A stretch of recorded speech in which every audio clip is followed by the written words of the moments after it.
Ok, bueno, buenos días. Vamos a dar inicio a la segunda mesa de este coloquio de lingüística computacional, ya en su 11ª edición. Agradecemos mucho a los que van llegando, a los presentadores y las presentadoras que nos acompañan esta mañana.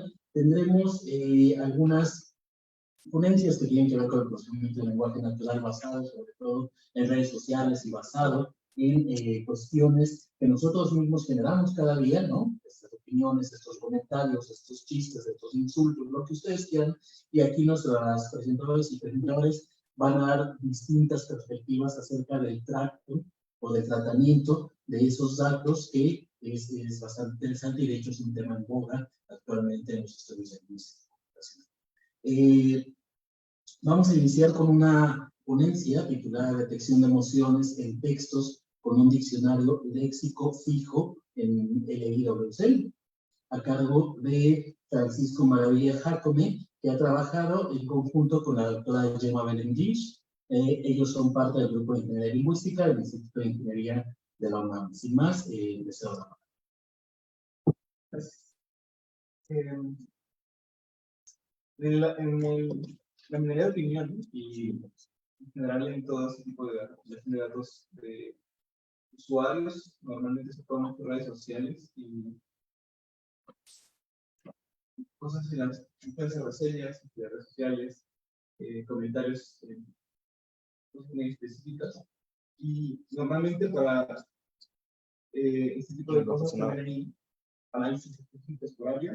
Lo que nosotros tratamos son análisis de sentimientos, de emociones, específicamente cómo reacciona el usuario frente a lo que se presenta, o alguien toma una opinión y esa opinión se asocia directamente con una emoción.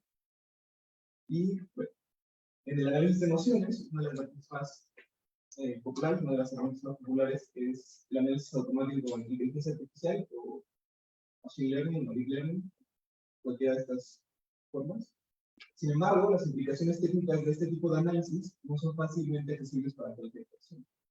Necesitan cientos y cientos de gigas de almacenamiento de redes neuronales y un poder de procesamiento superior a los equipos computacionales promedio.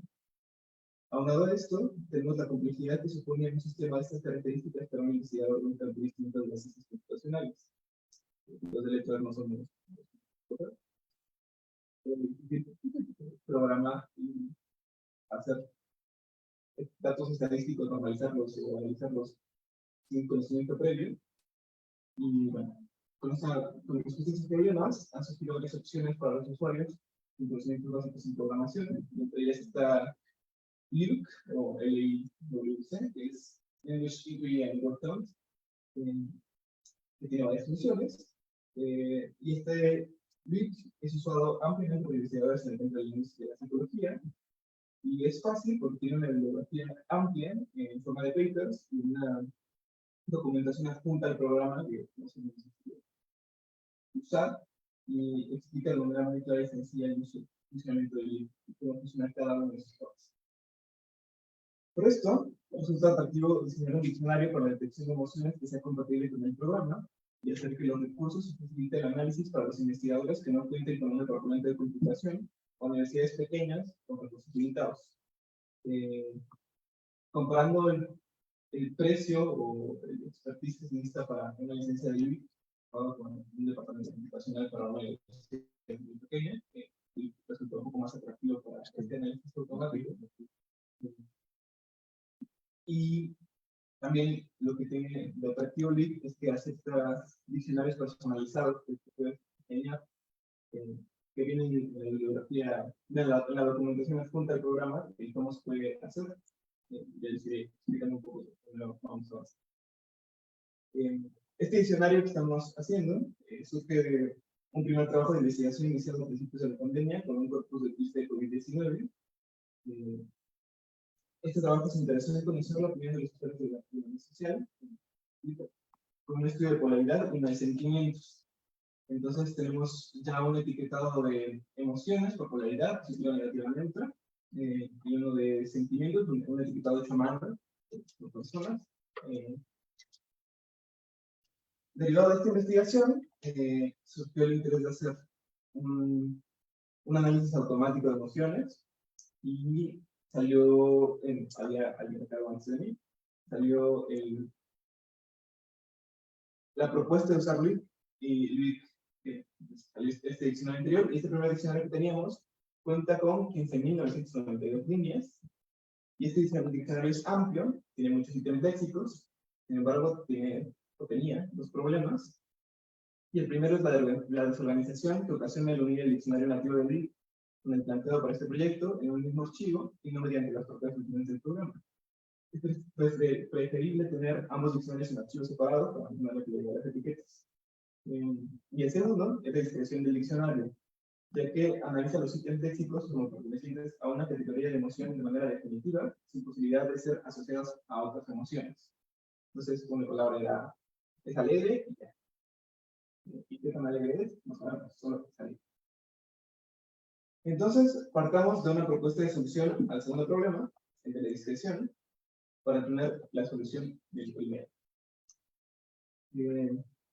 Las palabras de una lengua no son unívocas, ya que las lenguas naturales están sujetas a ser polisémicas y ambiguas en su significado.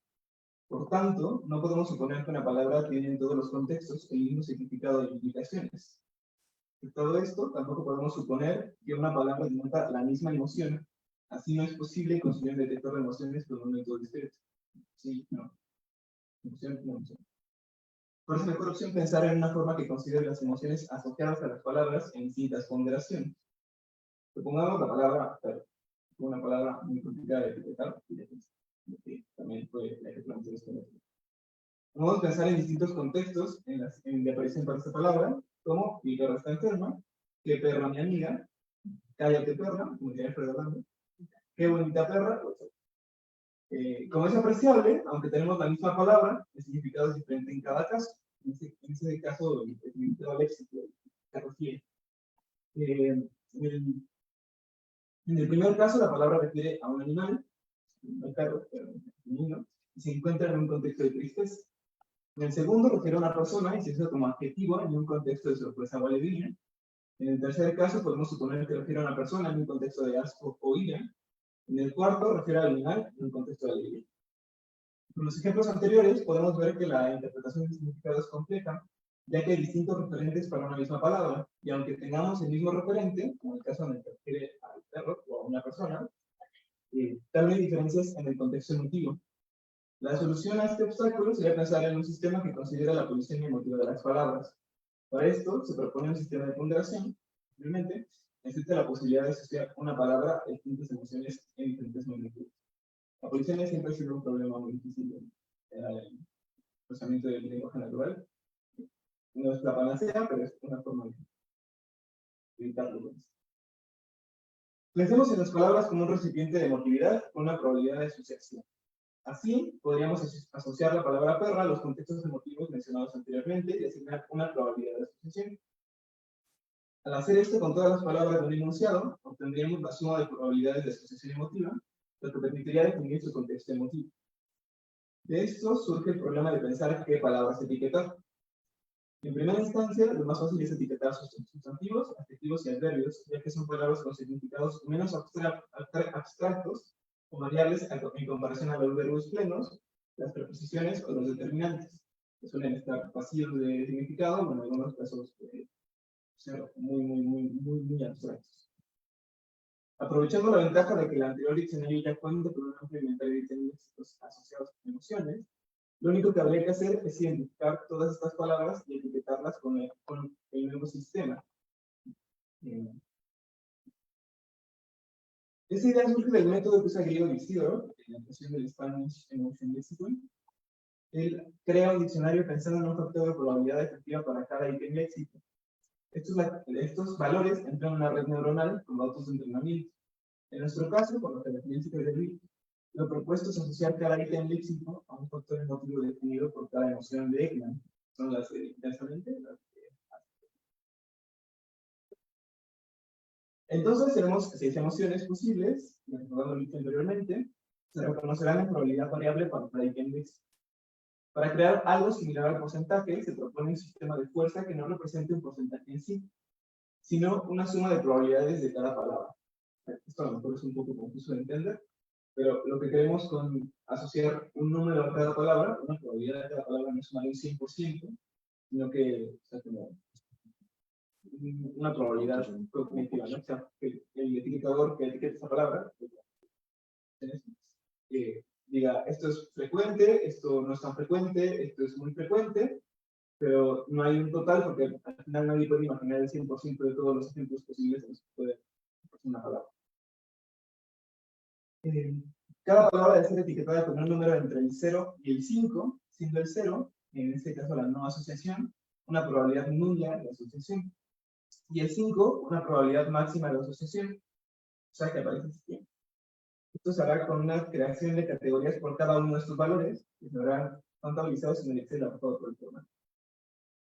Para explicar un poco cómo funciona Luis, lo que hace es contar las palabras y ver cuáles de las palabras están dentro de las etiquetas que tú les pones en un diccionario.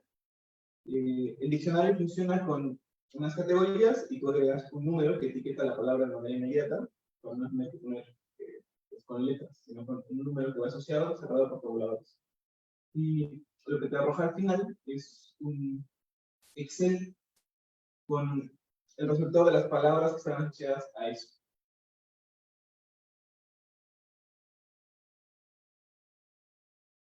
Cuando el BIC arroja el Excel con las palabras reconocidas y los datos ordenados en cada categoría y con su grupo de peso, se propone multiplicar cada columna por el número asociado. Por ejemplo, si es sorpresa 2, se multiplica por 2. Si es asco 4, se multiplica por 4. Después se suman todos los valores de cada categoría ya multiplicados y se analiza cuál es el valor más alto. Con eso tendríamos los pesos emotivos del enunciado completo analizado por el programa.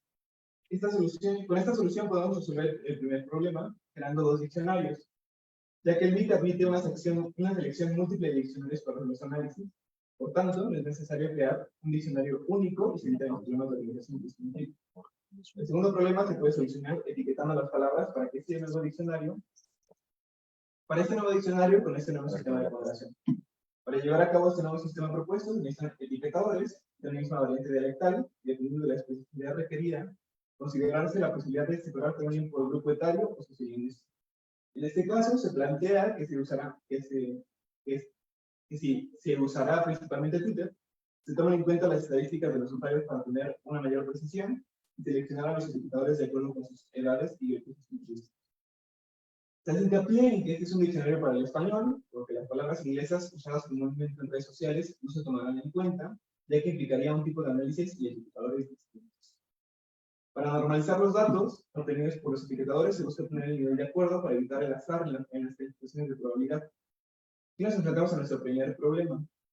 Al realizar el primer piloto del modelo, tratamos de obtener este nivel de acuerdo con capa de Cohen. Sin embargo, al ser un sistema multipliqueta y escalado, que es 1 al 5, más del 0 al 5, pues tenemos un acuerdo muy bajo, debajo del 0.01% en algunos casos. Y en la fase experimental actual se piensa usar el índice de Kendall, que es, creemos, un sistema de obtención del acuerdo más acorde a una escala, para adecuar mejor el modelo de cálculo del acuerdo. Se realizará una prueba piloto con 100 tweets para analizar un porcentaje de aciertos y comportamiento en los medios de software. La diferencia principal entre este sistema y el CEL y el CIRO está en que nuestro sistema considera las probabilidades de relación de un ítem léxico a varias emociones, y no solo una, porque el de CIRO en general tiene un factor de probabilidad afectiva que es para todas las emociones, pero es solo un factor. Y esto es necesario por las cualidades del BIC, ya que depende de datos preestablecidos, al contrario del sistema de detección y análisis de CIRO, que se basa en machine learning y redes neuronales. La ventaja de crear esta base de datos es que ocupa menos espacio de almacenamiento y requiere menos esfuerzo de programación. Un diccionario puede llegar a pesar máximo 2 megabytes. Es muy fácil de usar además de que resulta más entendible y fácil acceso para psicólogos, lingüistas y cualquier otro especialista de biología utilizado.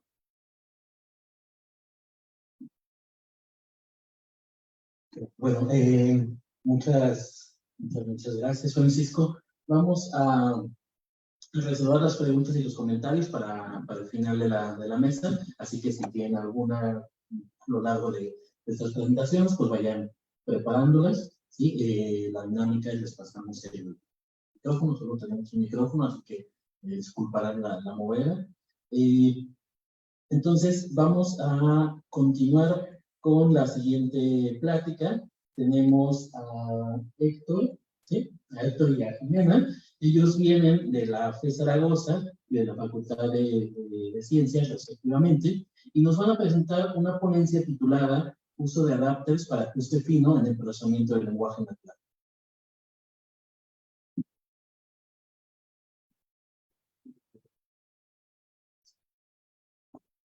Como ya hemos presentado, pues este proyecto fue desarrollado en ¿no? Mi nombre es Héctor, soy psicólogo de Zaragoza, mi compañera Jimena de Ciencias de Informática y nuestros compañeros. ¿Puedes acercarte el micrófono? Ah. Sí, que esté lo más cerca posible para que pase la voz. Gracias.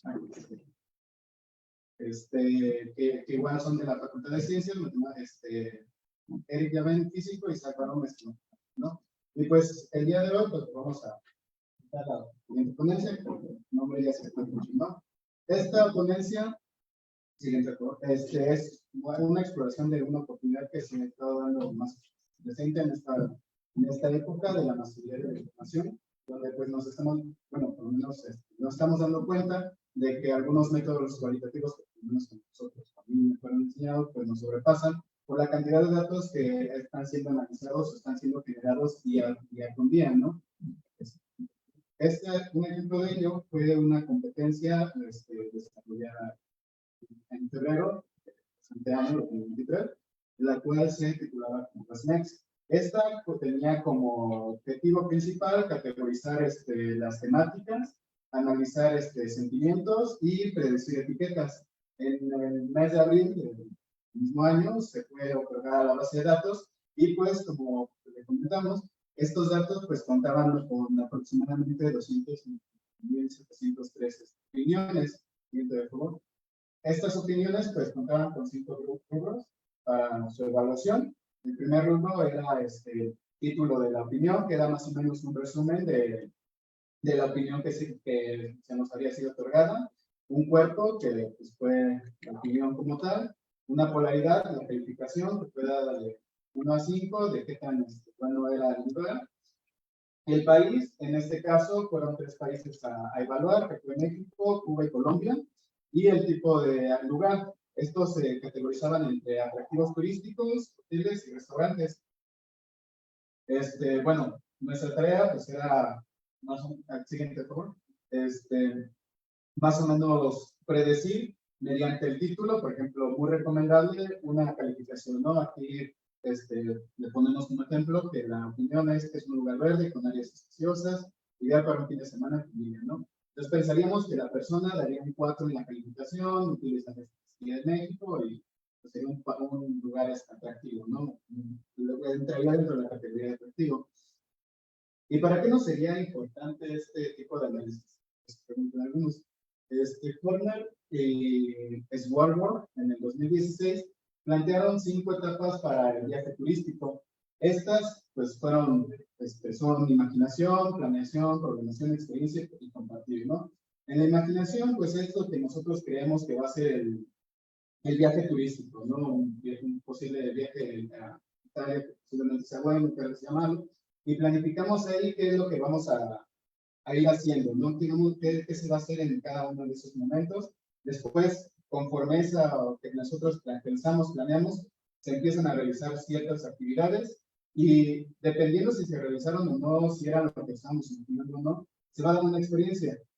Dependiendo de esta experiencia, si es positiva o negativa, bueno, esta experiencia va a ser compartida y va a ser leída por otras personas y por personas que analicen este tipo de cosas para desarrollar estrategias tanto de mercadeo como de turismo, como para que sigan yendo ahí gente, les van a ayudar para poder seguir utilizando la misma estrategia que están utilizando en este momento o poder modificarla sea el caso de la opinión. Entonces, ¿cómo nos aproximamos hacia este problema? Bueno, la metodología que utilizamos en esta cuestión, utilizamos Deep Learning, redes neuronales, Específicamente utilizamos una arquitectura llamada Transformers, que ha sido muy utilizada en los últimos años, para posteriormente hacer un ajuste fino y utilizar adapters. Y tal vez ustedes se pregunten qué es un Transformers. Así a grandes rasgos y de forma muy resumida, un Transformer se empieza cuando está diseñado de tres formas, ¿no? Es un tokenizador que convierte el texto en bruto en codificaciones vectoriales o índices, que posteriormente va a pasar a un Transformer. El Transformer pues va a cambiar los índices o los vectores dependiendo de las incrustaciones o las etiquetas que nosotros le vayamos a dar. En el caso que nosotros utilizamos, las etiquetas fueron país, polaridad y atractivo, ¿no? Digo, lugar turístico.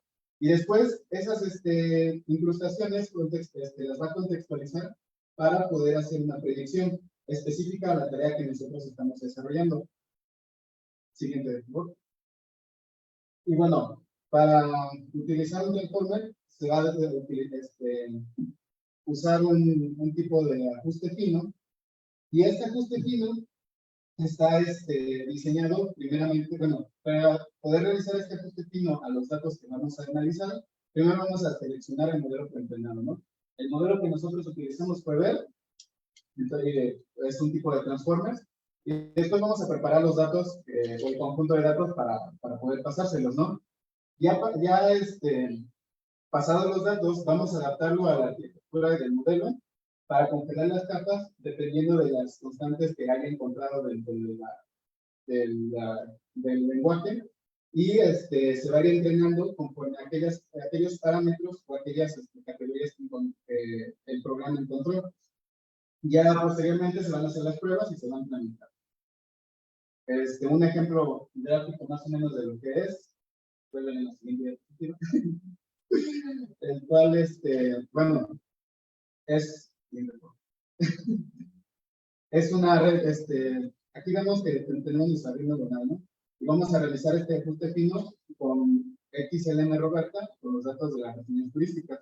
Entonces, nuestra red está entrenada con datos de Wikipedia, que fueron con los que se entrenó Roberta en el inicio, y esos datos se les van a pasar nuestros datos, que fueron los datos turísticos, para empezar a crear los parámetros o empezar a crear las categorías con las cuales va a empezar a analizar. Siguiente, por favor.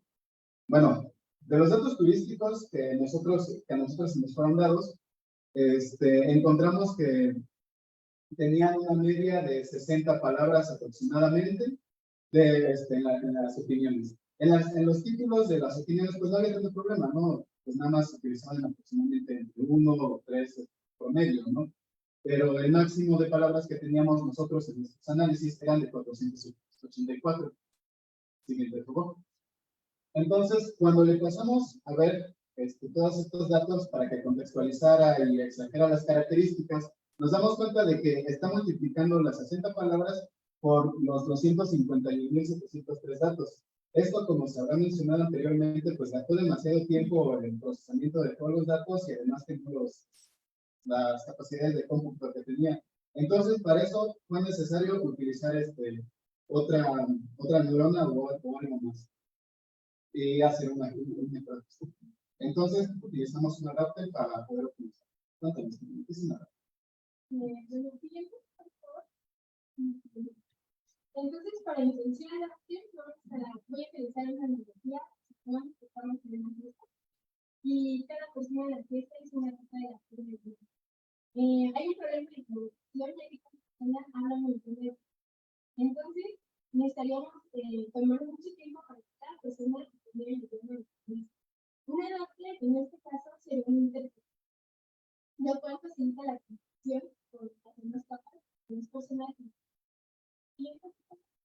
Entonces podemos pensar que un adapter es una mini o una mini regla o una regla que la vamos a poner entre las capas de la vida por internet para que nos permita congelar los parámetros de nuestra regla original y solo modificarlos. Bueno, las herramientas que utilizamos fue el GBFA, que es una empresa que se dedica a desarrollar herramientas para el público. Está abierta al público. Tiene varios modelos y varios puntos de apoyo. También usamos Google Colab, que es una herramienta que permite notebooks como en la nube, sin tener que instalar nada en la computadora local. Y Google Colab también permite acceso a distintas herramientas de cómputo, como y la herramienta que usamos fue Transformer Adapter y siguiente título. Bueno, un poco de lo primero que hicimos fue instalar Transformer de Human Face y fue lo que pasó, ¿no? Entonces, la siguiente categoría que usamos fue Transformer.adapter, que contiene varios modelos. El modelo que usamos fue XLM Roberta. Y la parte de adapter unos puntos de predicciones nos permite descargar distintos modelos y nos permite utilizar como administrador que ya venía. Este modelo ya ha sido promocionado y es muy importante. En este caso, para definir cada adapter, se hace uso de un diccionario. Nosotros usamos un adapter por cada categoría a predecir, en este caso son 3 por realidad, que a su vez está dividido en 5, porque son 5 etiquetas, y otras 2 para predecir país, que en este caso serían 3 países, y por último para predecir atractivo, que vuelven a ser 3 atractivos. Y por último, la parte de model.adapter permite compilar los parámetros de nuestra red. Pero en este caso decidimos dividir los datos. El 95% fue para el tratamiento y el 5% restante se dividió en 2.5 para test y evaluación. Y por último, aquí hacemos hincapié en la tokenización con una longitud máxima de 250. Aquí podemos ver una comparativa en nuestro entrenamiento con adapter, que fue 1,5 millones de parámetros a verificar con un tiempo de casi 2 horas.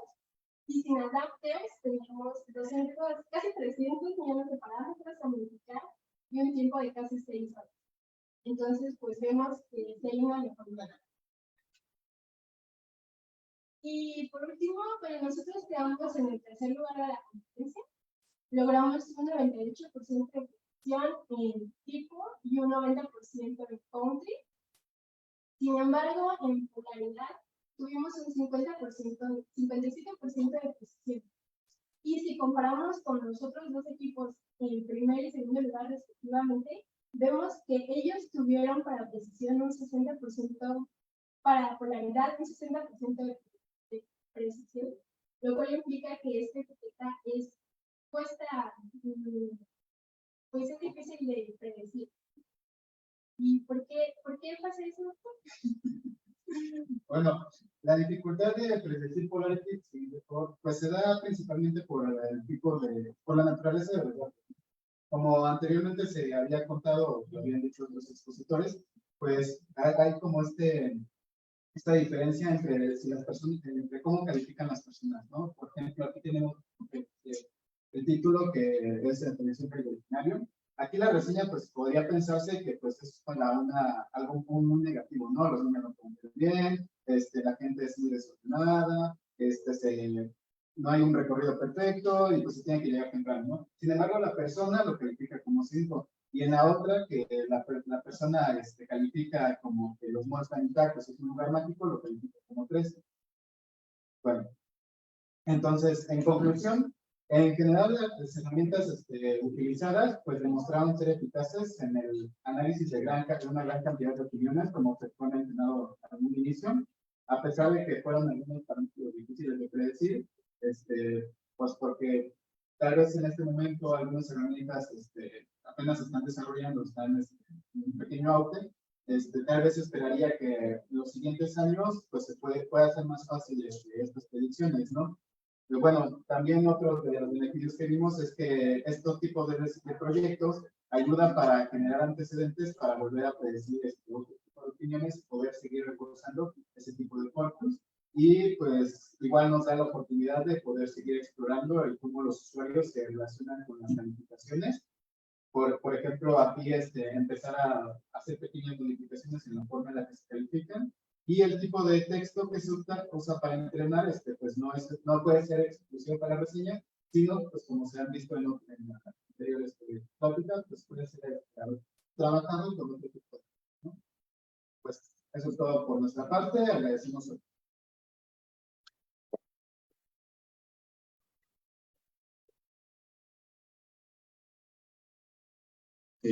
Bueno, muchas gracias, Héctor y Jimena. Y bueno, en lo que nos acompaña Jessica Noemí Esparza, que ya llegó, bueno, que se va a acomodar, les tenemos un par de anuncios.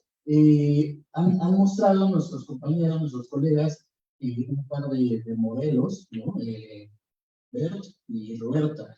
Esto forma parte de todo un conjunto de leyes que están también, bueno, de modelos y leyes que están en Coding Days, y nosotros desde el Grupo de Ingeniería Lingüística el próximo 19 y 20 de septiembre vamos a tener un taller con Yifeng, que es uno de los desarrolladores en Coding Days, y a un colega que nos ha estado dando consultoría para justamente otras tareas de otros proyectos que tenemos en el Grupo de Ingeniería Lingüística. Ustedes se pueden inscribir, es un taller sin costo, pero de cupo limitado, así que si están interesados, vayan a la página de Facebook del Grupo de Ingeniería Lingüística, buscan el cartelito y ahí se inscriben, ¿vale? Vamos a dar constancia de participación. Además, también lo vamos a transmitir en el canal de Facebook del Grupo de Ingeniería Lingüística, por si solo se quieren enterar de qué estaremos hablando ahí esos 2 días, es de 3 a 5, 19 y 20 de septiembre. Asimismo, ya que están ahí en la página del Grupo de Ingeniería Lingüística en Facebook, estamos transmitiendo esto en vivo. Si quieren compartir en sus redes, pues siéntanse libres para que podamos llegar a más colegas. Bueno, le damos la bienvenida a Jessica Noemí. Vamos a dar paso a la tercera de nuestras ponencias de esta mesa, un tema que se ha venido poniendo de moda, un tema muy importante, ¿no? Que tiene que ver con la ética, con la responsabilidad en el desarrollo y en la explotación de estos recursos. Y para eso tenemos a Luis Alberto Camacho, que viene del Centro de Investigación en Cómputo del Instituto Politécnico Nacional, y él nos presenta esta ponencia llamada Lingüística Computacional Socialmente Responsable. Muchas gracias. Buenos días a todos. Les agradezco por su asistencia. Quiero aprovechar ahorita este tiempo para platicar con ustedes un poco de lingüística computacional, hacer un mayor enfoque en esta parte, como estábamos comentando, ¿no? De socialmente responsable, de responsabilidad social, y dejar ahorita un poquito de lado la parte técnica, que es lo que más o menos nuestros compañeros nos ayudaron a explicar anteriormente. ¿Me puede ayudar a pasar a la siguiente diapositiva? Quiero iniciar con estas gráficas en las que se muestra el porcentaje del Producto Interno Bruto que invierte México en desarrollo e investigación. Si se alcanza a ver a la izquierda, es menor al 1% que se recomienda, y los países que más invierten de este Producto Interno Bruto en desarrollo e investigación invierten más del 3% de su Producto Interno Bruto. ¿Qué tiene que ver esto? Bueno, pues este porcentaje está directamente relacionado con el índice de desarrollo humano. El índice de desarrollo humano abarca pues 3 categorías, que vendría siendo lo que es educación, salud, nivel de ingresos en la población, y en general lo que es calidad de vida, ¿no? de la población. Como se puede ver del lado derecho, México se encuentra en un nivel medio de índice de desarrollo humano, mientras que los países que más invierten pues se encuentran en un índice de desarrollo humano alto, ¿no? No voy a repasar el siguiente. ¿Cómo podemos hacer que este índice se incremente o podamos tener mayor calidad de vida aquí en México?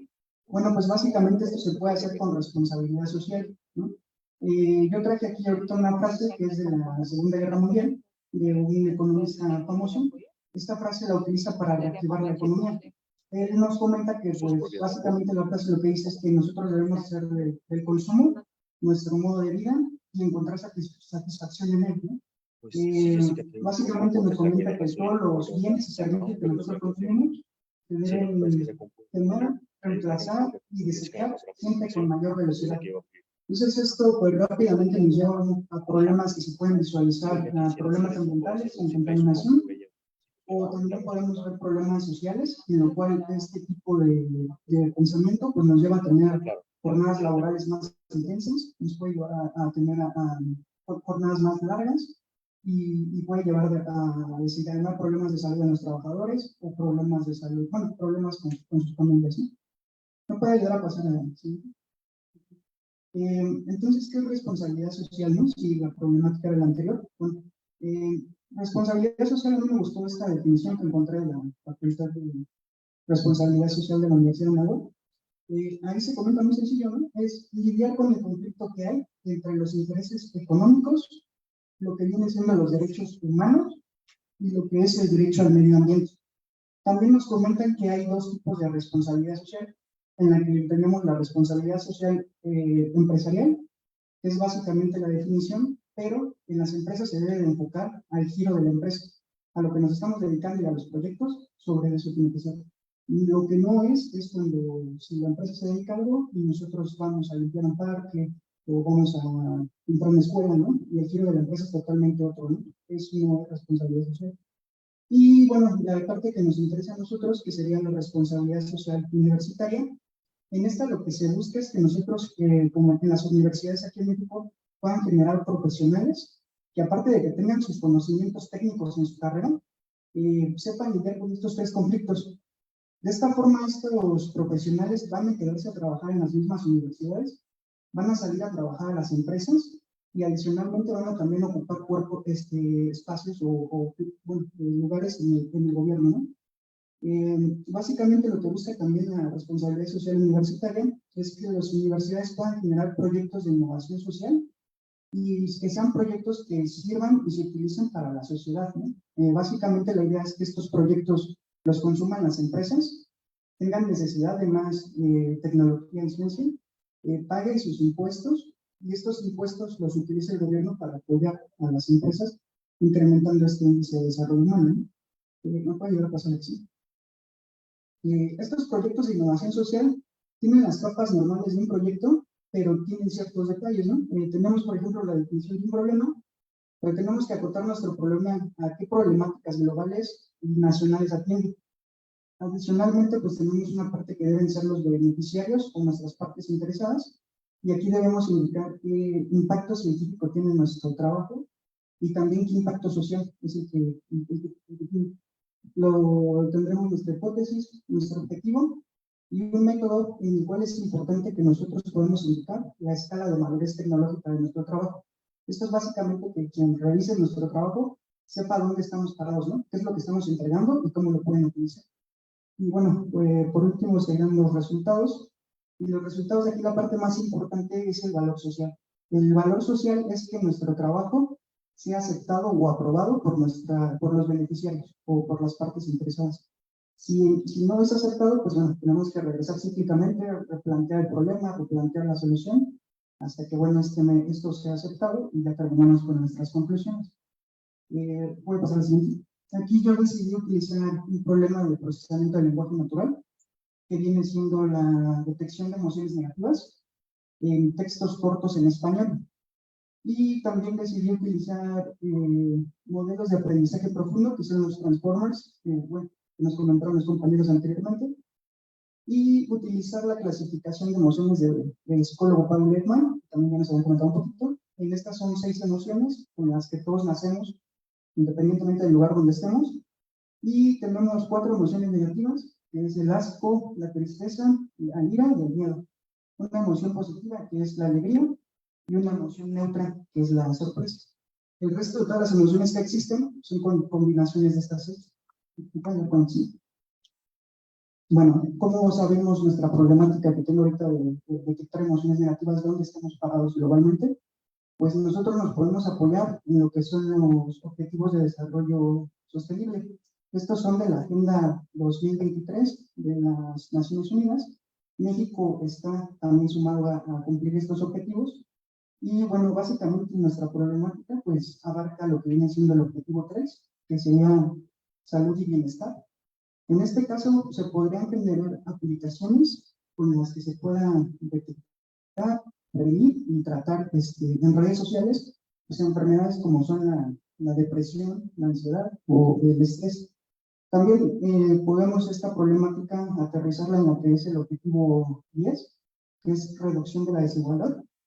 Se podrían generar aplicaciones para detectar el nivel de inconformidad por cada estado de la República y así poder detectar brechas sociales y tratar de disminuir estas brechas sociales. En otro de los objetivos que también se encuentra la problemática, pues es en el de paz, justicia e instituciones sólidas, que es el objetivo 16. En este, básicamente, las instituciones de México, bueno, podrían generar aplicaciones para detectar lo que viene siendo el discurso de odio, el ciberacoso o la violencia y delitos online, ¿no? Y de esta forma poder garantizar el derecho a la población en México a tener accesos online seguros, ¿no? Y bueno, el último que vendrá siendo el objetivo 17 sería que trabajar entre las instituciones por los objetivos. Aquí básicamente pues tenemos que trabajar investigadores, especialistas en inteligencia artificial, lingüistas, profesionales de la salud y responsables de la toma de decisiones. Y bueno, ya aterrizando las problemáticas que tenemos económicas, sociales y ambientales, pues bueno, el uso de inteligencia artificial pues va de la mano últimamente con la pérdida de empleos. También el hecho social, pues cuando nosotros entrenamos nuestros modelos, podríamos tomar un corpus o un conjunto de datos, de información, que pudiera invadir la privacidad de los usuarios o podría caer en discriminación en algunos sectores de la sociedad. Y bueno, por último, también a tener en cuenta, pues es la parte ambiental. La parte ambiental es todos nuestros modelos matemáticos, bueno, computacionales que estamos usando, qué tantos recursos computacionales necesitan y cómo se convierte este consumo energético pues, en contaminación, ¿no? Y bueno, las partes beneficiarias, pues básicamente ya las dije anteriormente, aquí las generalicé un poquito como población en México. El impacto que se tiene en este tipo de trabajos, pues es del lado científico, es trabajar con poca información, ya que quiero enfocarlo hacia redes sociales, en este caso en tweets, cuentan con poquita información los tweets. También con un poco de lo que viene siendo comprensión de las emociones en las redes sociales. Aquí hay un impacto en el hecho de que estamos trabajando con lenguaje informal. Nos vamos a encontrar con emojis, con palabras mal escritas, con números, con cosas que se ponen de moda, ¿no? Y sacarle ahí la información. Y bueno, por último, pues también hay una mejora para las aplicaciones que se generen, que puedan generar interacción entre los humanos o máquinas o programas que requieran de análisis de sentimientos para dar un mejor servicio. De la parte social, pues ya lo he comentado rápidamente, nada más es bienestar emocional, reducción de la desigualdad y seguridad online. Bueno, como hipótesis, yo planteo que si comparamos los modelos de aprendizaje automático contra los modelos de aprendizaje profundo, pues bueno, podemos encontrar cuál de estos es el que mejor es el que mejor resuelve nuestra tarea, ¿no? Y como objetivo, pues bueno, es desarrollar este método que resuelva nuestra tarea de forma eficaz y principalmente yo lo quiero que sea usando modelos de aprendizaje profundo. Aquí, como les comentaba, una de las escalas para nuestro método que podemos utilizar es la escala de madurez tecnológica que utiliza la NASA. Estas son 9 etapas en las cuales nosotros podemos indicar si nuestro trabajo es a nivel teórico, si vamos a hacer pruebas de laboratorio o si vamos a llegar hasta un ambiente productivo. En este caso, pues yo quiero dejar mi trabajo hasta una etapa 4, que es pruebas de laboratorio, para que cualquier persona pueda tomar este trabajo y para su tarea que vaya a resolver lo pueda utilizar y llevarlo a pruebas productivas, ¿no? Básicamente los pasos que nosotros estamos trabajando pues es recopilar la información, es tener nuestro conjunto de tweets en español marcados con las emociones de Ekman. Después de esto se hace una objeción de características dentro del texto, pues buscamos qué es lo que más nos ayuda a detectar las emociones. Y bueno, tenemos que entrenar nuestro modelo y evaluarlo, ¿no? Entonces, para esto se toma un porcentaje de nuestros tweets para entrenar y otro porcentaje para hacer la evaluación de la clasificación de las emociones. Básicamente es como hacerle su examen, ¿no? A los modelos y ver quién es el que saca mejores calificaciones, ¿no? Para clasificar emociones. Como valor social de los resultados, pues yo quiero aportar a las personas que ocupan este trabajo, pues darles el plus de la eficiencia energética, indicarles qué tanto consumen los modelos que van a utilizar, qué tanto contaminan. En la parte de protección de datos, pues bueno, cuando menos cumplir aquí en México con la ley federal de protección de datos personales, aparte de la pérdida de empleo, al solo quedar con pruebas de laboratorio, pues cuando menos recomendable a quien va a llevar las pruebas en nivel productivo, pues que se basen un poquito, ¿no? En el documento de la ética sobre la inteligencia artificial de la UNESCO. Esta tiene una sección en la cual nos dice que la inteligencia artificial está para servir a la humanidad y que en este caso de que llegar afectante y pierda un empleo, pues bueno, se tienen que tomar medidas para poder colocar a estas personas a lo mejor en otros sectores o ver la manera de que esta inteligencia artificial le ayude a resolver sus tareas, a hacer jornadas laborales más tranquilas y no tanto que pierdan su empleo. Y bueno, para evitar la parte de la discriminación, bueno, sería como ver como con la ONU, con los derechos humanos, no contra esa parte. Y básicamente en esta tarea pues sería utilizar corpus que utiliza información en español, pero de diferentes zonas, ¿no? Para no discriminar algunas partes, ¿no? O sea, de diferentes sectores de la población. Bueno, aquí más o menos mostré los resultados que obtuve entre los modelos de aprendizaje automático, que son del estado del arte y de aprendizaje profundo. Utilicé Naivarius, también regresión logística, Support Vector Machine, y ya como modelos de aprendizaje profundo, pues utilicé lo que es una red neuronal convolucional y lo que vienen siendo los transformers de BERT y Roberto, pero ya entrenados con corpus en español. De izquierda a derecha, pues se puede ver que los mejores resultados son los transformers, seguidos de la red neuronal convolucional, y del estado del arte, pues el mejor resultado lo obtuvo en el Support Vector Machine. Y bueno, en esta parte de la contaminación, básicamente de estas pruebas realizadas, el 99% de las emisiones o de contaminación que se generó, pues se la llevaron a los transformers, ¿no? Que fueron los que dieron mejor resultado, pero requieren de mayores recursos computacionales. Y bueno, de ahí en el siguiente pues fue de la izquierda tomando lo que viene siendo la red neuronal convolucional, que en este caso también es de aprendizaje profundo, pero contaminó 1.5 gramos, ¿no? Más o menos para darnos una idea, 10 gramos de una cucharita de azúcar es lo que le echamos a café. Entonces, los transformes están ya llegando por ahí de 300 gramos, ¿no? Básicamente aquí, pues, yo recomendaría que si van a hacer aplicaciones para cuestiones de salud, pues, la precisión sería lo más importante, se tendrán que usar transformers. Para cualquier otro tipo de aplicaciones, se podría utilizar una red neuronal convolucional, y si lo que se buscara fuera contaminar lo menos posible, pues podrían utilizarse Support Vector Machine, que fue el que mejor resultados da y es el que menos contamina. Bueno, ya por último, tenemos poquito tiempo.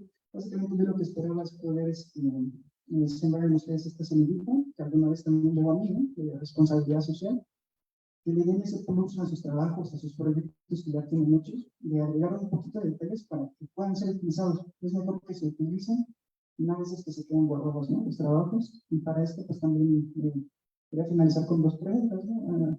¿A ustedes cómo les gustaría ser recordados? Y también, ¿qué legado les gustaría dejarle al mundo, ¿no? En esta parte de responsabilidad. Y bueno, nada más por último, referencias y pues algunos datos de contacto que muchas gracias, Daniela.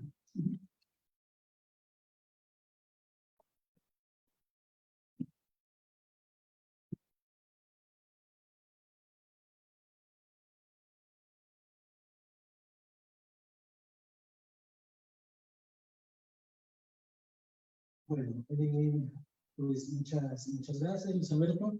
Un tema bastante interesante. No creo que es importante que lo toquemos, ya ustedes dirán, le comentarán acerca de estos elementos, de estos puntos que él ha tocado, que son bastante, ¿no? Hay que tener en cuenta. los que andan minando por ahí, ¿no? Y gastando un montón de energía eléctrica. Bueno, vamos a dar paso a la última ponencia más bien de esta mesa, que está a cargo de Jessica Noemí Esparza Espinosa. Ella nos visita desde la Facultad de Ciencias Políticas y Sociales, de aquí de la UNAM, y nos va a presentar un trabajo titulado La producción discursiva sobre neoliberalismo en los periódicos La Jornada y El Universal durante la transición política en México de 2018-2019. Muchas gracias. Bueno, me gustaría contarles qué fue lo que provocó esta investigación que les voy a exponer a continuación, porque bueno, seguramente ustedes también fueron testigos de lo que yo, que me provocó meterme en el análisis de datos, que es que medios de comunicación y redes sociales pues invocan en situaciones muy diversas el neoliberalismo. Entonces todo el mundo nombra el neoliberalismo y el neoliberalismo esto y la economía liberal esto, y entonces yo decía, bueno, y cuando la gente dice esa palabra, ¿a qué se refiere? ¿Qué significa? ¿Qué sentido? Y entonces, pues, di por sentado que el uso del liberalismo es un problema de lenguaje, ¿no? También vinculado con el contexto, pues en este caso que México tiene. Y bueno, antes de hablar del tema como tal, quiero decirles que dentro de todas las versiones que hay en redes sociales y medios de comunicación, una de las que me parecen más importantes es la que generan los periódicos, el género discursivo periodístico, ¿no? ¿Por qué? Porque es un factor condicionante de los acuerdos y las discusiones que pueden llegar a tener otros grupos sociales. De ahí retomo un concepto de Héctor Barrot que dice que el periódico, así como suena, no el periodismo ni el discurso periodístico, el periódico es un actor porque está en medio de un conflicto que se relaciona con otros actores sociales, ¿no? Y elabora sus propias estrategias para desempeñar dentro del conflicto un rol a partir de cuidar sus propios intereses. Y bueno, si consideramos que esta noción de actor político es importante. La siguiente. ¿Sí? La siguiente.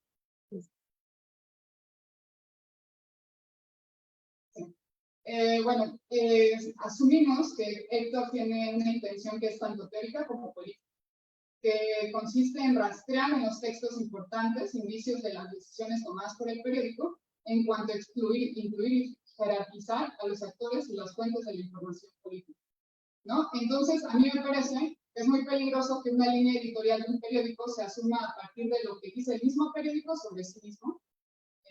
¿Sería la siguiente? U otros actores políticos que lo definen a partir de sus propios intereses. Entonces, asumo que hay una posibilidad de determinar o identificar, por lo menos, la línea editorial de un periódico a partir de su comportamiento, ¿no? A partir de las publicaciones que genera, de las menciones que genera sobre un tema, o incluso las menciones que hace sobre otros actores políticos. Y esto se va a hacer a través del discurso, análisis del discurso y el análisis de datos. Analizar y monitorear el comportamiento del periódico utilizando como herramientas el análisis de datos y el análisis del discurso. Bueno, mi pregunta de investigación fue ¿cuál es la producción discursiva de La Jornada y El Universal sobre neoliberalismo durante la transición política en México 2018-2019 y qué la condiciona? Bueno, aquí me dio la tarea de elegir dos periódicos. Yo elegí La Jornada y El Universal para ver estos dos comportamientos que tuvieron dos periódicos distintos, con líneas editoriales diferentes, respecto a un mismo tema, en una misma coyuntura social. Para eso, utilicé una herramienta, también, bueno, yo no soy ingeniera, entonces, pues, tuve que reducir la complejidad de esto y utilizar una herramienta que me permitiera acceder a los datos, entonces, pues, yo escogí Language, que es una herramienta con la que estaba trabajando, y me dio una serie de datos estructurados y también la posibilidad de ir hacia datos no estructurados, ¿no? Y bueno, según Language, hubo un total de 4.225 menciones, 499 autores, incluso si ustedes ven el trending topic, pues está muy relacionado con Andrés Manuel López Obrador, y el Top News Historias también.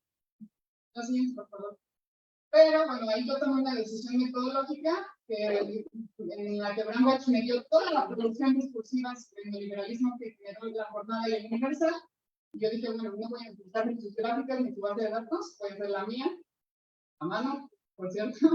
Entonces, bueno, yo identifiqué el titular, el link, la fecha, el día, el periódico, los autores, el género periodístico, la voz ajena, que quiere decir si citan a alguien o no, número de menciones, las formas verbales que son y el contexto, que es lo que rodea la mención. En términos propios del análisis del discurso, que es a lo que yo me especializo, la base de datos está constituida por 2.698 publicaciones, 528 autores y 4.773 formas verbales, todas relacionadas con la raíz léxica neoliberal, que puede ser o nominal neoliberalismo o en plural neoliberales, o sea, cualquier forma que tuviera esa raíz, la jalón. Y bueno, esto también me dio como resultado que en promedio la jornada universal serían 3.7 publicaciones por día y 1.76 formas normales de publicación. Bueno, ya les voy a enseñar los datos, los que ya encontré. En realidad, bueno, si ustedes ven las gráficas, la jornada hizo 1.504 publicaciones, mientras que el Universal publicó 1.198. Sin embargo, si ustedes ven en color verde, el Universal fue más constante, ¿no? Desde que terminó el 2017, hizo alguna publicación relacionada con el liberalismo. Sin embargo, la jornada empezó a publicar mucho más que el Universal desde julio, a partir de julio. Ahora sí que podemos deducir de esta serie de publicaciones. Bueno, como ustedes ven, yo elegí el último año de Enrique Peña Nieto y el primer año de Andrés Manuel López Obrador. Lo primero que se ve es que la cifra es bastante pronunciada. Durante el último año de Enrique Peña Nieto se hicieron 582 publicaciones, mientras que en el primer año de Andrés Manuel se hicieron 2.120 publicaciones. ¿Y cómo fue el comportamiento de estas publicaciones? Pues como les dije, a partir de julio, ¿qué sucedió en julio, compañeros? Pues fue electo presidente Andrés Manuel López Obrador. ¿Qué quiere decir esto? Que incluso cuando Enrique Peña Nieto era presidente, quien generó más publicaciones o lo que motivó la conversación en la jornada universal fue la figura de AMLO. Como presidente electo, pero todavía no arriba bueno, tomando la presidencia.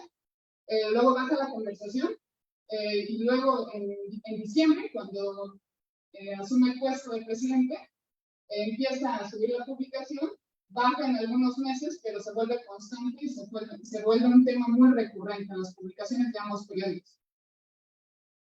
Con respecto a los géneros discursivos, como ustedes ven en gris, el 64% fueron géneros de opinión. Eso, bueno, tiene sentido si consideramos que hubo muchas publicaciones y pocos autores. ¿Por qué? Porque la mayoría de estas publicaciones pues, las hicieron periodistas que se encargan de escribir columnas, artículos de opinión, y no necesariamente pues, fueron noticias o reportajes. Con respecto a las voces ajenas, si ustedes ven las cifras, pues también tiene una lógica, o es coherente el hecho de que haya muy pocas citas, porque hay muy pocas noticias, que son lo que generan las citas, pero si consideramos que la mayoría de estas publicaciones fueron columnas que suelen estar tituladas con una frase nominal, pues el hecho de que haya el 20% de citas, pues tampoco es tan insignificante. O sea, hay muchas citas para que haya tan pocas noticias y tan pocos reportajes. La siguiente, por favor. Con respecto a las clases de palabra, pues la prototípica, y bueno, creo que es más, ejemplifica mejor la siguiente, es la tabla. La palabra prototípica, la mención prototípica es neoliberal. Es una clase de palabra, pues un adjetivo en singular, y si ustedes ven en rojo, pues son lo mismo. El adjetivo es en singular, ya sea neoliberal, que es la prototípica, y de hecho no tiene ningún prefijo, y la siguiente sería el nominal, ¿no? Neoliberalismo. Y en tercer puesto está el adjetivo en plural neoliberales.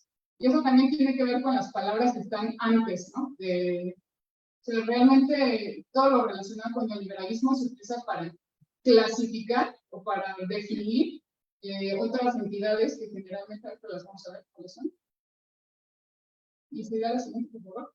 Entonces, con respecto a los elementos lingüísticos que encontré que condicionan la producción discursiva de tanto la jornada y el universal, pues es esto, ¿no? Que la prototípica, la más frecuente es neoliberal, seguida de neoliberalismo y neoliberales, y de manera periférica está antineoliberal, post-neoliberal, con sus variantes gráficas. Y lo que está pegado a esa palabra suelen ser entidades como política neoliberal, modelo neoliberal, gobierno neoliberal, periodo neoliberal. Si ustedes ven, está muy relacionado con la clase de palabra prototípica, ¿no? Que sería neoliberal. Al siguiente, por favor. Los determinantes prototípicos son los definidos. Generalmente encontré que se dice, por ejemplo, el modelo neoliberal y no un modelo neoliberal. Porque, o sea, se da por sentado que que no es la primera vez que se nombra, que se sabe quién es el referente. En segunda, los determinantes indefinidos y después los demostrativos, ¿no? Porque sí encontré algunos ejemplos en donde decían neoliberal o modelo neoliberal, pero fueron prototípicos. Con respecto a la función sintáctica, si ustedes ven, lo principal es el objeto directo. En un inicio yo pensé que se veía el neoliberalismo como una entidad, ¿no? Como si fuera una agente con volición que destruye, pero realmente no, es un objeto directo porque suele ser parte de una cita que dice quién, compañeros. Generalmente es Andrés Manuel López Obrador, que si recordamos las primeras gráficas, pues la aparición de Andrés Manuel López Obrador generó o motivó que tanto la Jornada como el Universal pues publicaran un montón de trabajos periodísticos relacionados con el neoliberalismo. La mayoría de estos tienen que ver con alguna cita que declaró Andrés Manuel López Obrador. Después vienen los actores que opinan sobre esas citas. Por eso, una de estas gráficas dice, ¿sabes qué? La mayoría son columnas o son géneros de opinión, pero hay muchas citas. ¿Por qué? Porque lo que motiva que se publique estas columnas son citas de Andrés Manuel López Obrador. Entonces, como siguiente punto, pues son estos actores, generalmente periodistas, también hay políticos, que hablan sobre estas declaraciones de Andrés Manuel López Obrador. Y la siguiente, pues, periodistas que opinan en favor o en contra de Andrés Manuel, ¿no? Aquí están también los géneros, que principalmente se publican géneros de opinión, después informativos y luego. En el análisis contrastivo, pues vemos tendencias muy parecidas en ambos periódicos. ¿Qué quiere decir esto? Que a pesar de que cada uno tiene una línea editorial diferente, sí hay agentes externos, contextuales, que están generando esta conversación. O sea, que no depende solo de la posición del periódico, también depende de qué estén cubriendo los periódicos para que se hablen de estos temas. Entonces, vemos tendencias muy parecidas, o sea, los dos periódicos utilizan las mismas palabras de la misma manera. Y con respecto a los temas, ya de manera contrastiva, vemos que la jornada hace publicaciones relacionadas con el neoliberalismo cuando habla de reformas energéticas, que tiene que ver petróleo, luz y minerales. Después, cuando habla de algo que sucedió en algún país de América Latina, después de la reforma educativa, y de manera periférica cuando se habla de temas relacionados con sindicatos y con comunidades indígenas. Mientras que el Universal relaciona el neoliberalismo con temas sobre todo económicos, nacionales, bueno, de México, seguridad pública, también le da un espacio amplio y libre a los periodistas que critican mucho a Andrés Manuel, entonces también hay mucho, o sea, se ve muy pronunciada esta tendencia, y también cuando habla sobre democracia.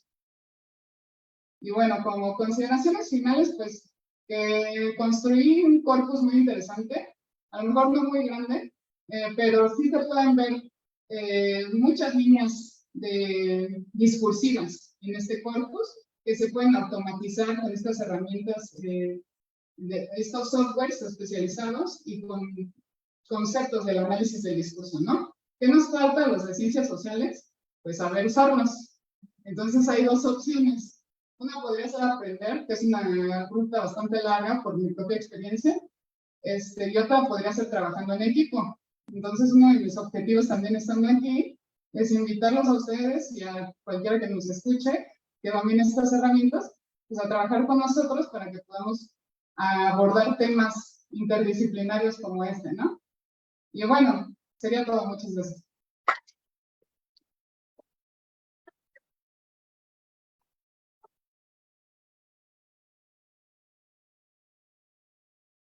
Muchas gracias, Jessica, por esta ponencia. Vamos a dar paso a la sesión de preguntas, respuestas, comentarios, quejas, sugerencias. Más que una pregunta, una opinión. Tenemos un espacio totalmente abierto, tenemos un buen tiempo, hemos terminado pronto gracias a la actividad de los ponentes, ¿no? Y creo que será muy productivo oírnos, ¿no? Y saber que estas ponencias. Bueno, yo no me duda con el nombre del programa. Ludic. No, sí, será.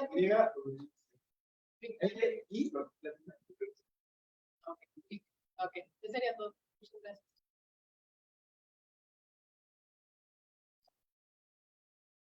Tenemos una pregunta de redes sociales, es para Luis Alberto Camacho, y dice: el banco léxico informal está contemplado en su propuesta, pero ¿bajo qué criterios de distinción se puede usar?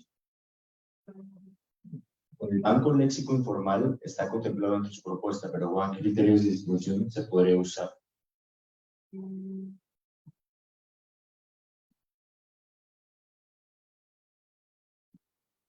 A ver si te entiendo un poquito bien. En esa parte del trabajo con el texto informal, pues básicamente pues, se tiene que hacer lo que nos estábamos platicando, ¿no? De hacer este preprocesamiento principal, quitar las palabras que no nos sirven, no nos aportan. Y bueno, es un proceso general de convertir palabras en minúsculas, de matizar, y ya después esto pues se hace con conteo de palabras y CFDI que nos habían estado comentando.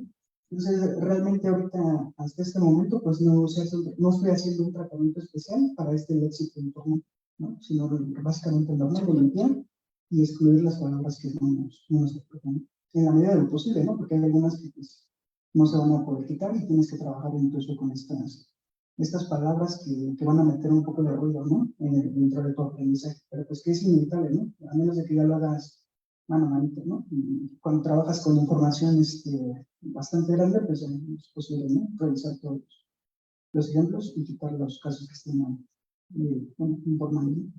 El hecho sí de números, por ejemplo, emojis, todo eso pues, fácilmente se pueden excluir.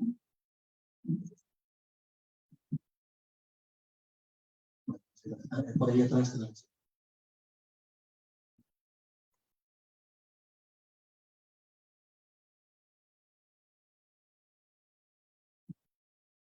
Mi pregunta también es para respecto a la mayoría de CO2 que nos comentaste de los diferentes modelos, me gustaría entender un poco más cómo hiciste esta medición y si, por ejemplo, difiere de la cantidad de datos o de la cantidad de tiempo, ¿no? Con lo que tenemos. Si, por ejemplo, hay una diferencia cuando son pocos datos o no.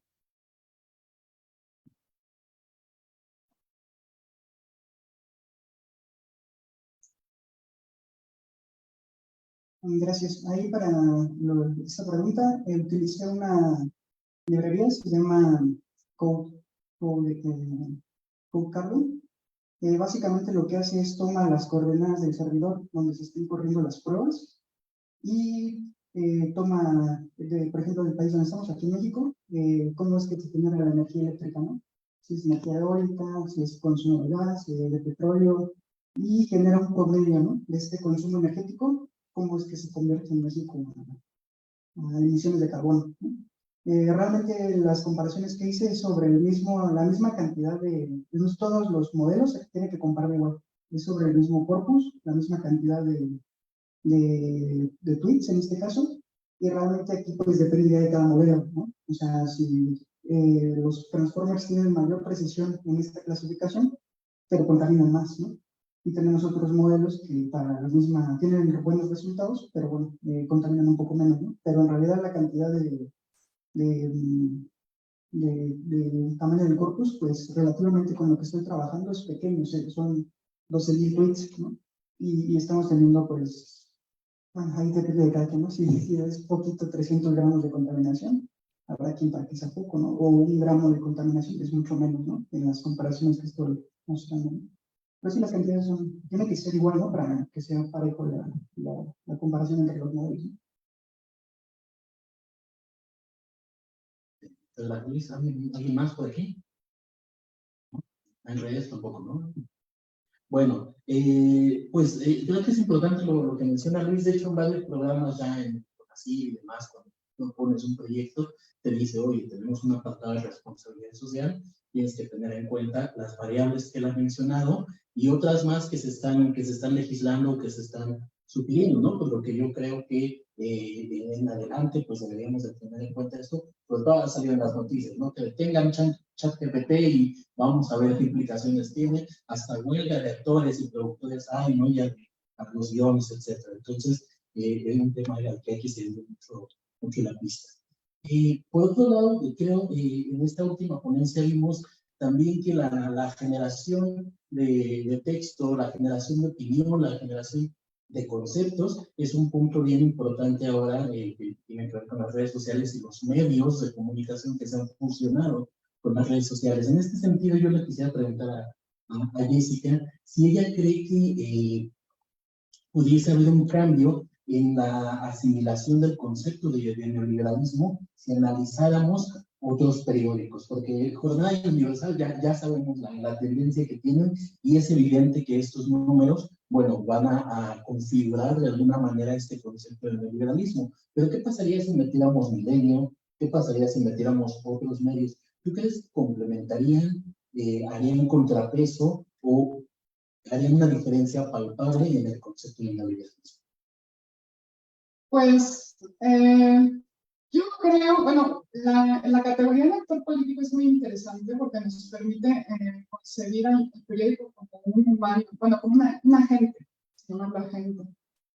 Y me parece que mi estudio comprobó o reafirmó que es útil y necesario retomar esta categoría. Sin embargo, lo que yo encontré es que es un actor, pero es un actor bipolar, es un actor que habla en implícito, que esconde su mensaje. Por eso no se trata solo de rastrear publicaciones. O sea, no basta con el análisis de datos, no basta con el número de periódicos o con el tipo de periódico, sino con elaborar corpus, formar grupos interdisciplinarios que lo aborden de distinto modo y ver cómo se comportan los periódicos en distintos temas, porque el autor que yo retomo como que asume que el periódico, que se puede construir un modelo.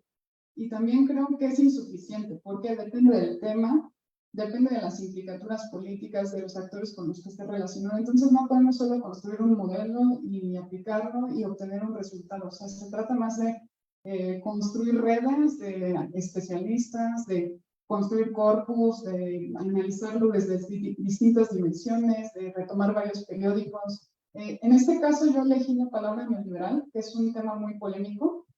También uno de mis resultados fue que el neoliberalismo se constituyó como significante vacío, que bueno, es un concepto que les recomiendo revisar, pero es un significante ahora hegemónico, tiene que ver con la hegemonía. O sea, antes, con Enrique Peña Nieto, no se decía porque no tenía fuerza, y porque no tenía sentido, porque no tenía esa, ¿cómo se dice? Fuerza política. Entonces, ahora se utiliza porque le hace sentido a los lectores, porque le hace sentido a los periodistas. Los mismos periodistas que critican a Andrés Manuel están legitimando el discurso de Andrés Manuel porque reconocen que es válido hablar de neoliberalismo. Incluso en términos de sátira y de burla, no es que la economía neoliberal, como burlándose, pero el hecho de usarlo y de citar a Andrés Manuel lo están legitimando. Entonces yo creo que no, se trata de estudiar muchos periódicos, incluso no solo nacionales, internacionales, pero también se trata de hacer corpus, se trata de hacer grupos, se trata de discutirlo constantemente, y pues de ver a dónde nos lleva esto, ¿no? Porque como les dije, es un actor político, Es un actor voluble, tramposo, travieso, mentiroso, constituido por algo que se llama polifonía, que es muchos autores. Entonces, muchos autores, pero están atravesados por una estructura jerárquica y política. Entonces, no pueden salirse de una línea. Entonces, llevan ahí un discurso hegemónico que los arrastra a todos, aunque son varios. Entonces, pues es muy interesante. Yo los invito a que se sumen, a que participen con nosotros y veamos qué opciones hay, ¿no? No solo analizar otros periódicos, sino ver otras formas de analizar. Muchas gracias, Jessica. Creo que será muy interesante la disciplina y ver, ¿no? No empiece con algunos, esto, ¿no? Análisis del discurso. Y bueno, por acá tenemos una pregunta. Hola, yo quería preguntarles a Héctor y Jimena. Me ha interesado esto que han presentado de los adaptos, que lo utilizaron en la tarea ResNet, ¿verdad? Nosotros también hemos participado algún año. Y bueno, en relación también con lo que decía Luis Alberto, ustedes han presentado que esto ahorra mucho tiempo, ¿no? En el entrenamiento de los modelos, pero ustedes no quedaron los primeros, ¿verdad? Los terceros. Entonces, este ahorro en coste de tiempo no solamente es coste de energía, sino es coste, no sé si exactamente de memoria, pero la eficiencia a la hora de entrenar los modelos creo que la tenemos que tener muy en cuenta. Entonces, se me ocurre que a lo mejor los que organizan estas tareas compartidas también tendríamos que valorar esto, ¿no? ¿Qué coste tienen los modelos que usamos para llegar a estos resultados? Luego, uno queda primero, segundo o tercero porque uno ha obtenido 95 y otro 94.5, ¿no? No, pero es que yo lo entrené mi modelo con 50 horas menos y mi huella digital es mucho menor, etcétera, ¿no? Entonces, más que una pregunta era decirles, ¿ustedes qué? O sea, a la hora de elegir sus modelos, como nos decía también Luis Alberto, pues yo a veces es más rentable usar una SVM porque los resultados Converse son mejores, pero tampoco son tan mejores, ¿no? A la hora de elegir los modelos, ¿qué creen que tendríamos que valorar más, que priorizar? ¿Y qué recorrido ven ustedes a todo este tipo de arquitecturas o variantes en las arquitecturas que a lo mejor no consiguen el primer puesto, pero que pueden hacer que nuestros modelos sean más eficientes? ¿Qué camino ven de investigación por ahí?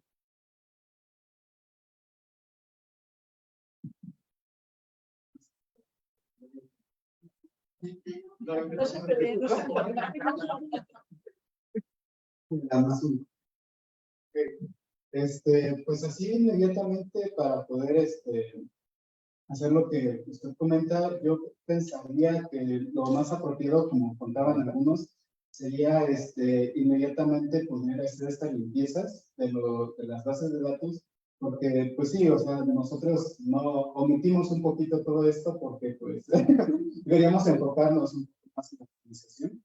Entonces, igual, dependiendo de los datos, nos van a ir arrojando cosas, ¿no?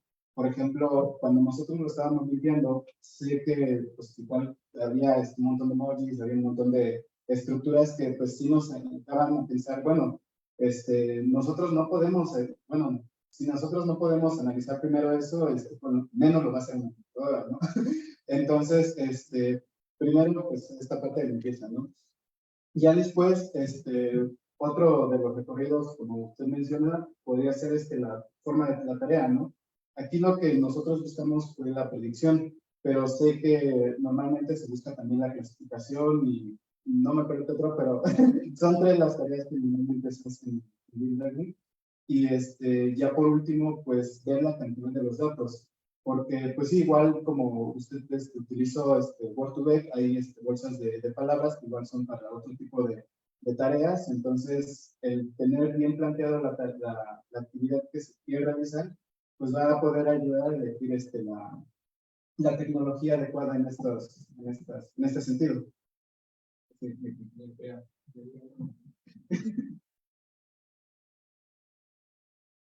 Pues yo creo que sí hay mucho trabajo que hacer, porque pues estas grandes empresas nos comen, ¿no? Google, OpenAI, pero realmente no sabemos qué hay detrás, ¿no? Por ejemplo, OpenAI no está open, y pues sí hay mucho trabajo y ellos pueden tener mucho poder de cómputo, que pues al final es lo que venden, porque son empresas.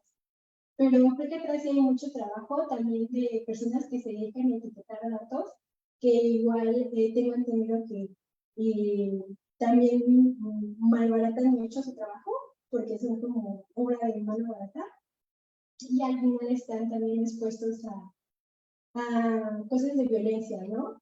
Ellos consumen muchos datos negativos y también afectan a sus salud, ¿no? Entonces creo que sí, aunque como que los resultados se ven muy increíbles y muy factibles, hay mucho atrás que falta entender. Y regresando un poco a lo que dice Jessie, creo que igual es importante estos grupos interdisciplinarios, ¿no? Donde todos nos podemos ayudar. Y pues, sí, ¿qué es mejor, no? Usar estas grandes herramientas que ofrecen resultados muy prácticos o realmente entender qué hay detrás, ¿no? ¿Qué estamos consumiendo? Y pues que hay mucho que hacer todavía, ¿no? Pues, muchas gracias. Creo que tenemos tiempo para una pregunta. Vamos algo rápido aquí para el joven Francisco Maravilla. Porque su ponencia se ha llamado Detección de emociones en textos con un diccionario de léxico fijo, y yo creo que una de las cuestiones más que más variación tiene en redes son las emociones, justamente, ¿no? O creo que sobre ese léxico recae mucha de la variación, ¿no? Por ejemplo, en el caso que llenaban ustedes, ¿no? Perro, perra, perro como un adjetivo de muy, ¿no? No sé, qué perra vergüenza, ¿no? Por el qué perro oso, que de pronto tú lo vas a ver con mucha más frecuencia con emojis, quizá, ¿no? Como un perrito y un oso, acá, o un arco, o demás. ¿Has tomado en cuenta que justamente la variación de estos sentimientos en ese tipo de léxico es demasiado variable? ¿Cómo podrían ustedes alimentar este diccionario si las variables son tan dinámicas a lo largo del tiempo? O sea, yo estoy hablando que en un fenómeno lingüístico sabemos, ¿no?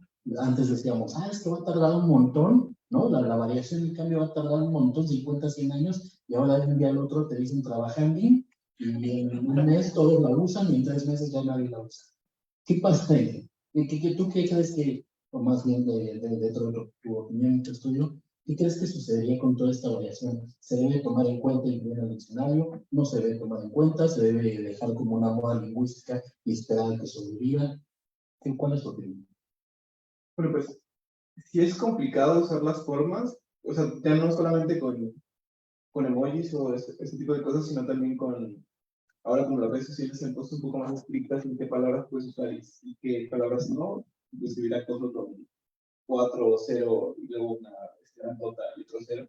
Creo que se necesitaría más bien una herramienta de apoyo para convertir esas formas alteradas, esas formas derivadas, en las formas fijas o las formas más, pues sí, más cultas, ¿no? Más establecidas. Porque incluirlo en el diccionario que tenemos no es tan viable, porque tendríamos que pensar en todas las variables que hay, hacer un estudio con el corpus que tenemos, que aparte yo creo que sería insuficiente, porque por el mismo de que, como es un corpus fijo en un espacio temporal específico, si a los 3 meses sale una forma nueva, pues no nos va a servir el corpus que tenemos, sino que trabajar un nuevo corpus. Y lo que podría hacerse es más bien buscar algo que identifique esas formas distintas y las transforme a texto escrito para que se haga una especie de transcripción, diría yo. Pasar de acoso con ceros, acoso ya bien escrito, o perroso con, en vez de emojis, con el perro y el oso, tal cual, ¿no? Perro oso. Habría formas más complicadas y creo que incluso imposibles de traducir. Hay incluso como me acuerdo de esos memes en los que hay como imágenes una tras otra y tienes que adivinar el mensaje, que es como de una cara, unos pinches, uno tras otro no tiene ninguna relación y tienes que adivinar qué significa cada cosa. Siento que esas ya son imposibles, porque también son imposibles para muchos humanos, entonces creo que ya esas ya podemos dejarlas fuera. También ese tipo de ejemplos de gente que escribe como habla, habría que normalizarlos, habría que ver cómo funcionan. Y también por el tipo de funcionamiento del LIC, funciona un poco como regex, en el que si le pones que al final complete la frase con cualquier carácter que se encuentre, puedes un poco saltarte eso. Si pones todas las palabras que tienes y luego le pones al final un asterisco, te las va poniendo. Siempre hay problemas en el léxico y colaboración, pero esa es un poco la opinión que tengo y la forma que podríamos usar de implementar. Muchas gracias, Francisco. Y muchas gracias a todos ustedes por asistir a esta segunda mesa. Vamos a continuar a la 1 de la tarde, así que tenemos unos 15 minutitos de descanso. Pues un fuerte aplauso para todos nuestros ponentes.